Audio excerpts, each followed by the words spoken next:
wabarakatuh. Alhamdulillahirabbil alamin.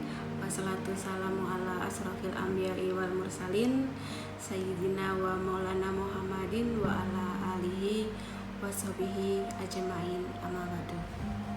Kita sebagai hamba Allah yang beriman, marilah kita panjatkan puji dan syukur kehadirat Allah Subhanahu wa taala yang telah memberikan kekuatan, kesehatan lahir dan batin kepada kita semua.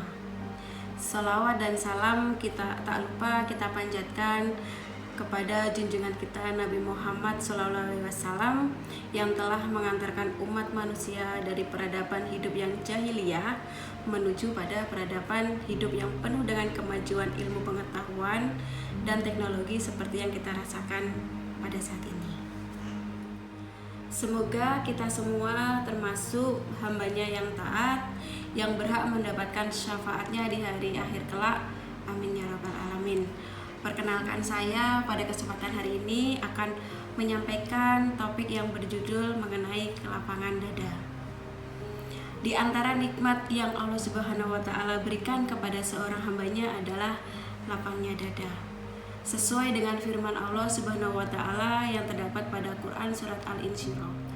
Pada ayat pertama Allah berfirman, "Alam nasrah laka sadrak." Di mana artinya adalah, bukankah kami telah melapangkan untukmu dadamu, wahai Muhammad? Nah, di sini lapang dada adalah sesuatu hal yang sangat istimewa. Hal tersebut dikarenakan seorang hamba membutuhkan taufik dan pertolongan Allah Subhanahu wa taala untuk menerima semua ketetapannya. Hati yang lapang adalah hati yang penuh dengan kesabaran, hati yang pemaaf, hati yang senantiasa tegar dan kuat, hati yang senantiasa bahagia, tentram, dan yang paling penting adalah anti galau. Ada beberapa hal yang menjadi sebab seseorang itu terasa lapang. Yang pertama adalah mentauhidkan Allah. Tauhid adalah perkara paling utama yang menyebabkan hati dan dada seseorang terasa lapang, di mana lawan dari tauhid itu adalah syirik, di mana kesyirikan itu akan membawa seseorang, menjadikan hati seseorang menjadi gelap dan dadanya terasa sempit. Kemudian yang kedua adalah mengingat sunnah Nabi Shallallahu Alaihi Wasallam, di mana dengan mengikuti petunjuk dan jalannya yang lurus, di mana barang siapa yang mengikuti petunjuk dari Nabi Muhammad Shallallahu Alaihi Wasallam, maka dadanya akan terasa lapang, jiwanya terasa tenang, dan hatinya pun bebas dari gundah dan kesedihan. Dan yang ketiga adalah mempelajari ilmu syar'i bersumber pada Al-Quran dan As-Sunnah. Yang keempat adalah kembali kepada Allah, melaksanakan perintahnya, taat dan giat beribadah kepada Allah Subhanahu wa taala.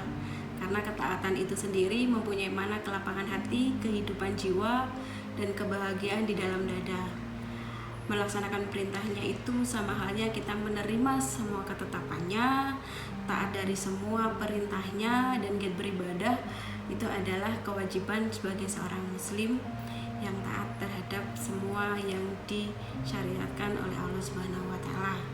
Yang kelima adalah senantiasa mengingat Allah Subhanahu wa taala. Nah, di sini seperti lagu yang diviralkan oleh Opik, hanya mengingat Allah hidup akan menjadi tenang, dengan mengingat Allah hilanglah segala keresahan. Nah, di lagu yang diviralkan oleh Opik di sini menyampaikan bahwa setiap hal yang kita lakukan dengan kita selalu mengingat Allah, bahwa apapun yang kita lakukan itu diawasi oleh Allah. Setiap permasalahan yang kita hadapi, kita selalu mengingat bahwa kita tidak sendiri, bahwa Allah akan selalu bersama kita, sehingga membuat hati kita menjadi tenang, ikhlas, sabar dalam menjalani semua ketetapannya. Jadi di sini mengingat Allah sama halnya dengan bahwa kita itu tidak sendiri, bahwa kita itu selalu mengharapkan semua pertolongan dari Allah. Yang keenam adalah berbuat kebajikan sesuai dengan firman Allah Subhanahu wa taala pada Al-Qur'an surat Al-Baqarah ayat 195, yaitu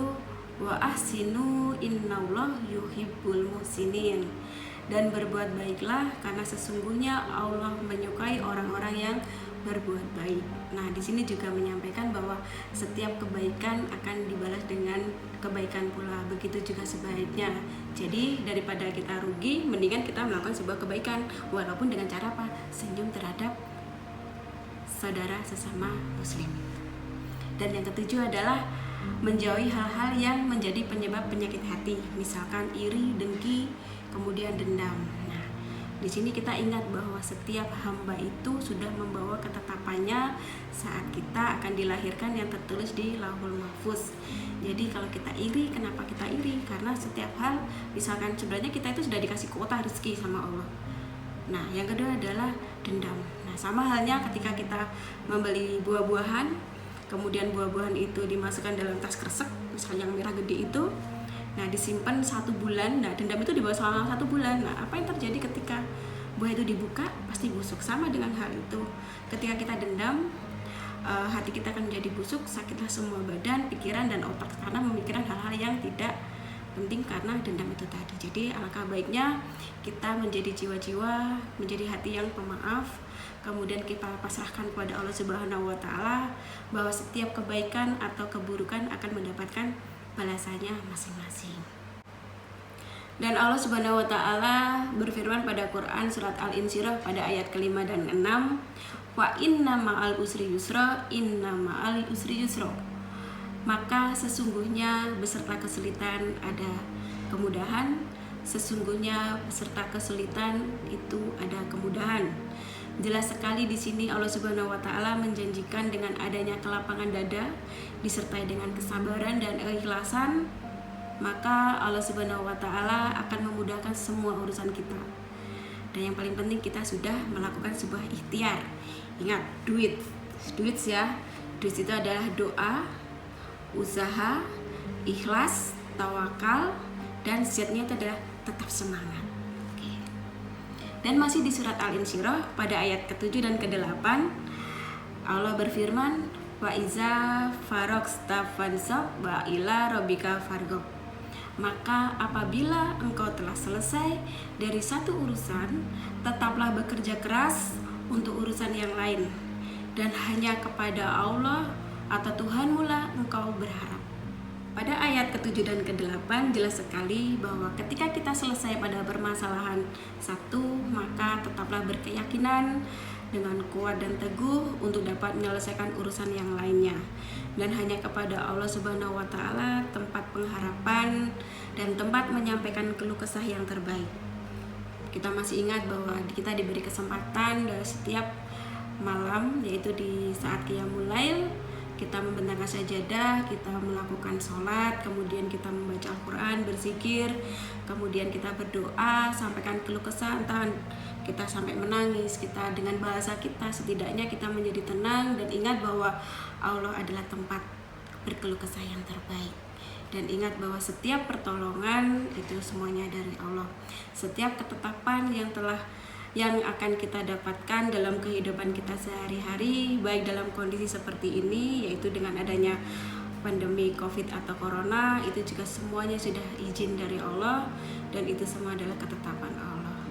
Kita sebagai hambanya, seorang muslim yang taat, tetap berpegang teguh pada keyakinan suatu saat bahwa setiap apapun yang ada di dunia ini, di kehidupan ini, tidak terlepas dari izin Allah, dan pasti dengan kita berdoa dan keyakinan, insya Allah kondisi seperti ini akan berlalu. Dan yang paling penting kita adalah lapang dada, kita menjalani hidup ini, tetap berdoa, tetap menjaga kesehatan, dan yang paling penting jangan lupa bahagia. Kenapa? Karena dengan bahagia kita akan menjadi sehat, baik hati, pikiran, dan otak kita, sehingga kita bisa menjalani aktivitas dengan baik dan kita bisa memberikan kebahagiaan kepada keluarga kita, orang-orang di sekitar kita, dan yang paling penting adalah kita bisa menjalankan ibadah, apalagi sekarang di bulan Ramadan, bulan penuh berkah. Tetap berdoa, kencengin doa, semoga corona tetap berlalu. Yang tausiah kajian hari ini di subuh hari ini, kita jalani hidup hari ini dengan bahagia, dengan baik. Saya akhirul kalam, wabillahi taufiq wal hidayah. Wassalamualaikum warahmatullahi wabarakatuh. Terima kasih.